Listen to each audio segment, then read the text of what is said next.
రక్షించుకుందాం రక్షించుకుందాం సనాతన ధర్మాన్ని రక్షించుకుందాం రక్షించుకుందాం రక్షించుకుందాం సనాతన ధర్మాన్ని రక్షించుకుందాం రక్షించుకుందాం రక్షించుకుందాం సనాతన ధర్మాన్ని రక్షించుకుందాం. సనాతన ధర్మంపై జరుగుతున్న దాడిని ఖండించాలి, సనాతన ధర్మంపై జరుగుతున్న దాడిని ఖండించాలి, సనాతన ధర్మంపై జరుగుతున్న దాడిని ఖండించాలి. రక్షించుకుందాం రక్షించుకుందాం రక్షించుకుందాం రక్షించుకుందాం రక్షించుకుందాం రక్షించుకుందాం గోవింద సనాతన హిందూ ధర్మ కి, సనాతన హిందూ ధర్మ కి.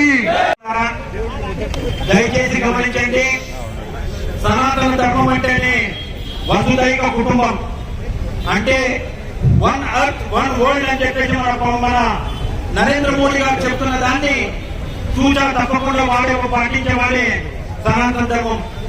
అలాంటి సనాతన ధర్మానికి ఈ రోజు ఎంతో నమ్మకంతో ఉన్న మనకు మన నమ్మకాన్ని ఒమ్ము చేసింది గత ప్రభుత్వం.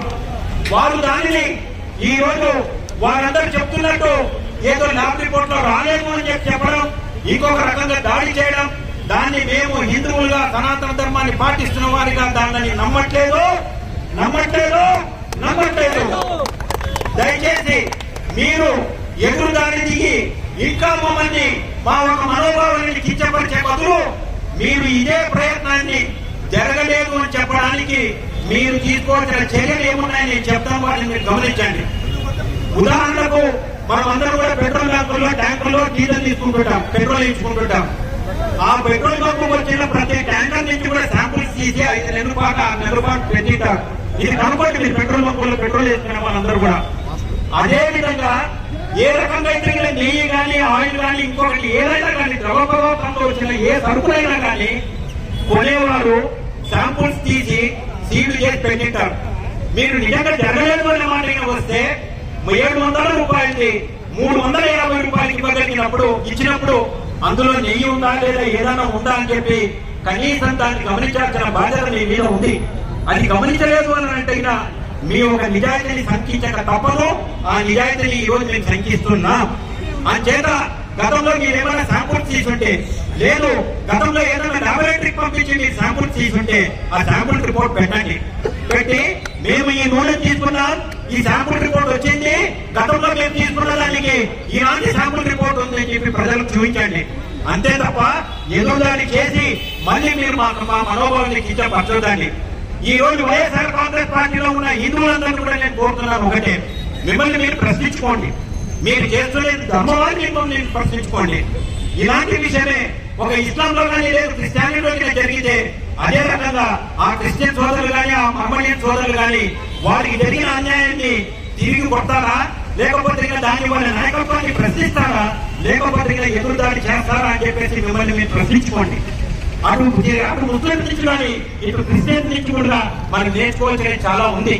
వాళ్ళందరూ కూడా వారి ఒక మతాన్ని ముందుకు పెట్టుకొని ఆ తర్వాతనే రాజకీయమో ఆ తర్వాతనే రాజకీయ నాయకుడు ఎవరైనా కానీ, అదే విధంగా మన హిందువులు కూడా రాజకీయాల పబ్బాల కొరకు పక్కన పెట్టి మన ధర్మాన్ని మనం పాటిస్తున్న ధర్మాన్ని ముందుగా పెట్టాలని చెప్పేసి నేను ప్రతి ఒక్కరిని కూడా కోరుకుంటున్నాను.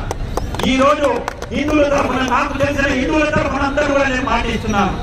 ఎవరినైనా ఈ నూనెలో కలుషితం కాలేదు అని చెప్పి సైంటిఫిక్ గా ప్రూవ్ చేయగలిగినారంటే హిందువులందరూ కూడా అందరూ కూడా దగ్గరికి 5 కోట్ల రూపాయలు వారికి మేము బహుమానంగా ఇచ్చేదానికి మేము సిద్ధంగా ఉన్నాం.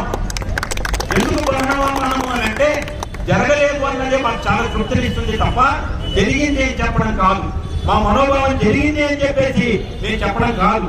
జరిగిందని నమ్ముతున్నా, జరగలేదని చెప్పి మీరు ధృవీకరించండి. అలా ధృవీకరించిన నాడు మీకు మేము ఎవరైనా ధృవీకరిస్తే వాళ్ళకి 5 కోట్ల రూపాయలు బహుమానం ఇచ్చేదానికి హిందువులందరూ కూడా సంసిద్ధంగా ఉన్నామా లేదా? గమనించండి, మా మనోభావాన్ని గమనించి ఎదురుదాడి మానుకొని గతంలో రాముడే కదా రాయే కదా ఆ రోజుగా మనం చేసినట్టే ఈ రోజు ఈ కర్మ మనకు పట్టుకునేది కాదు. ఆ రోజు రథాన్ని కలిసినప్పుడు డబ్బులు పడేస్తామని అంటే ఈ రోజు మనం ఈ రోజు ఈ ధర్మం ఈ దౌర్భాగ్య పరిస్థితి మనకు ఉండేది కాదు. సింహ ఆ రోజు దుర్గమ్మ గుడిలో 2 సింహాలు అయినప్పుడు మనకి సంగీతం అయితే ఈ దౌర్భాగ్య పరిస్థితి మనకు వచ్చేది కాదు. అంచేత ఇప్పుడన్నా కానీ నిద్ర మొప్పుల్ని వదిలి హిందువా నువ్వు గమనించుకో. లేకపోతే నువ్వు కబళించబడతావు. దాన్ని గమనించుకో.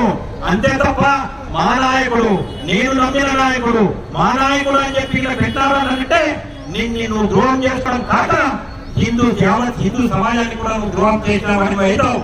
ఈ రోజు ఇంత గత 70 సంవత్సరాల మన స్వతంత్ర భారతదేశంలో ఒక బీజేపీ తప్ప మినహా వేరే ఏ పార్టీ కానీ హిందువులకు దేశాలకు హిందువులకు మద్దతుగా ముందుకు వచ్చింది లేదు. ఈ రోజు పవన్ కళ్యాణ్ గారు ముందుకు వచ్చినారు.